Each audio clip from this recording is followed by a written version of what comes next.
بات نہیں ہے تو ایک انسان کے دل میں خیال آتا ہے کہ اللہ آپ کی ذات ہمیں نظر نہیں آتی تو ہم آپ کا ڈر اپنے اندر کیسے پیدا کریں. تو فرمایا کونوا مع الصادقین، میرے ان سچے بندوں کی صحبت اختیار کر لو، تمہارے اندر بھی اللہ کا خوف پیدا ہو جائے گا، اللہ کی محبت پیدا ہو جائے گی، اللہ کا تعلق پیدا ہو جائے گا. اس لیے کہتے ہیں کہ نگاہ ولی میں وہ تاثیر دیکھی، بدلتی ہزاروں کی تقدیر دیکھی. آپ کو صرف ایک بات سنا کر اپنی بات ختم کرتا ہوں کیونکہ ابھی دعا کا وقت قریب ہے. آپ نے ایک نام سنا ہے کہ ولایت کی دنیا میں ایک بہت بڑے اللہ کے ولی گزرے ہیں، حبیب عجمی رحمۃ اللہ تعالی علیہ. ضروری نہیں ہوتا کہ جو ولی ہو وہ پیدائش کے ساتھ ہی ولی ہوتا ہے. بہت سی مرتبہ آدمی گناہوں میں، فسق و فجور میں، غلط کاموں میں، شراب میں، لہو و لعب اور خرافات میں مبتلا ہوتا ہے. لیکن کسی اللہ کے ولی کی نظر پڑتی ہے، کسی اللہ کے ولی کی صحبت میں آدمی آتا ہے تو اللہ اس کو بھی ولیوں کا تاج امام بنا دیتا ہے اور اللہ اس کو بھی تاج ولایت سے نواز دیتا ہے. تو حبیب اجمی رحمۃ اللہ علیہ پہلے بیچارے سود خور تھے. آپ کو پتہ ہے کہ سودی کاروبار حرام ہے. ہمارے قرآن میں اللہ پاک نے ہم سے فرمایا کہ سود حرام ہے، ناجائز ہے. جو قرآن سود لیتا ہے اللہ کا اس کے ساتھ اعلان جنگ ہے، اس لیے ہمیں سود سے بچنا بھی چاہیے.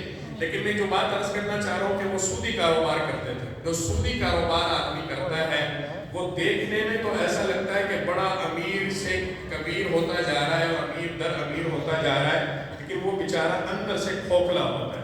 جیسے ایک آدمی کے جسم پر ورم آ جائے، سوج آ جائے تو دور سے دیکھنے والا سمجھتا ہے بڑا موٹا تازہ صحت مند ہے، لیکن جس کا جسم پھولا ہوا ہے بیماری کی وجہ سے، ورم اور سوج کی وجہ سے، وہ کہتا ہے کہ یہ زندگی میرے لیے عذاب بنی ہوئی ہے. میں تو یہاں بیٹھ کر روزانہ موت مانگتا ہوں اللہ سے کہ زندگی سے تو مجھے موت دے دے، لیکن دور سے دیکھنے والے سمجھتے ہیں کہ بڑے بہت صحت مند آدمی. ایسی سودی کاروبار کرنے والا لوگوں کی نظر میں بڑا پیسے والا نظر آتا ہے، جائیدادوں والا نظر آتا ہے، زمینوں والا نظر آتا ہے، بڑی بڑی گاڑیوں میں پھرتا نظر آتا ہے، لیکن اندر سے دیمک نے اس کو چاٹ لیا ہوتا ہے. وہ اندر سے خالی ہوتا ہے بیچارہ، کیونکہ وہ اللہ کے ساتھ جنگ کر رہا ہے اور اللہ سے جنگ کرنے والا کبھی پنپ نہیں سکتا، کبھی فلاح و کامیابی کو حاصل نہیں کر سکتا. تو وہ حبیب اجمی رحمہ اللہ یہ کام کرتے تو گھر میں آئے تو بیوی نے کہا، بیوی سے کہا کچھ کھانے کو دو. تو بیوی کیا کہتی ہے کہ گھر پہ کھانے کی کوئی چیز ہے ہی نہیں جو تیرے سامنے پیش کرو. سارا گاؤں، ساری بستی، سارا محلہ شہر سود سے جکڑا ہوا ہے، لیکن اپنے گھر میں کھانے کو کچھ بھی نہیں ہے. تو کہتا چلو میں جاتا ہوں دائیں بائیں کہیں سے کچھ لے کر آتا ہوں. اب ایک گھر میں گئے، دوسرے میں گئے، تیسرے میں گئے، سب نے کہا ہمارے پاس تو پیسے نہیں قسط دینے کے لیے. اس نے کہا جو ہے وہی دے دو. کہیں سے لکڑیاں نہیں، کہیں سے نمک لیا، کہیں سے گھی لیا، کہیں سے مرچیں لی، کہیں سے کچھ اور سامان تھوڑا بہت لیا، کہیں سے ایک بکری کی سری مل گئی. وہ لے کر گھر میں بیوی کو کہا کہ یہ تیار کرو، کھانا بناؤ تاکہ ہم کھاتے ہیں. بیوی نے جب کھانا بنا کر تیار کر لیا، دونوں میاں بیوی بیٹھے تو جب دیگچی میں برتن ڈالا سالن لینے کے لیے تو وہ خون سے بھری ہوئی. اللہ تعالیٰ چونکہ راستہ کھولنا چاہتے تھے ان کا، اللہ اس کے دل سے پردہ ہٹانا چاہتے تھے کہ تو حقیقت دیکھ لے کہ سود کی حقیقت کیا ہوتی ہے. اب جب اس خون سے بھری ہوئی ہڈیا کو دیکھا تو دل پر ایک چوٹ لگی، خیال آیا کہ اس سے توبہ کرنی چاہیے اور یہ کام چھوڑ دینا چاہیے. تو اس کے لیے کسی اللہ والے کی صحبت میں جانا چاہیے، کیونکہ گناہوں سے بچنے کا سب سے آسان راستہ یہ ہے کسی اللہ والے کے ہاتھوں میں ہاتھ دے دو. کسی اللہ والے کے ہاتھوں میں ہاتھ دے دو، اللہ پاک اس کی برکت سے آپ کو گناہوں سے بچا لے گا. اس کی برکت سے اللہ پاک آپ کو گمراہی سے بچا لے گا. اس کی برکت سے اللہ تعالیٰ آپ کو سیدھا راستہ دکھا دے گا. اس لیے قرآن فرماتا ہے اہدنا الصراط المستقیم. ہم نے دعا کی کہ اللہ ہمیں سیدھا راستہ دکھا. اب ہمیں تو نہیں پتا کہ سیدھا راستہ کیا ہے، اللہ نے ہمیں بتانا تھا. اللہ سے ہم نے دعا کی تو اللہ نے فرمایا صراط الذین انعمت علیہم. سیدھا راستہ ان لوگوں کا ہوتا ہے جن پر اللہ نے انعام کیا. اور اللہ نے انعام کس پر کیا ہے؟ انعم اللہ علیہم من النبیین والصدیقین والشہداء والصالحین. اللہ نے انعام کیا ہے نبیوں پر، شہداء پر اور صدیقین پر اور ان جیسے صالحین پر، نیک لوگوں پر. تو نیکوں کے ساتھ جو جڑتا ہے اللہ پاک اس کو سیدھا راستہ دکھا دیتے ہیں اور اس کو ہدایت عطا فرماتے ہیں. اب وہ جا رہے ہیں، راستے میں بچے کھیل رہے تھے تو بچوں نے جب دیکھا دور سے تو کہتے ہیں بھاگ جاؤ بھاگ جاؤ بھاگ جاؤ. دوسروں نے پوچھا کیوں بھاگ جاؤ؟ کہتے ہیں وہ دیکھو حبیب اجمی سود خور آ رہا ہے.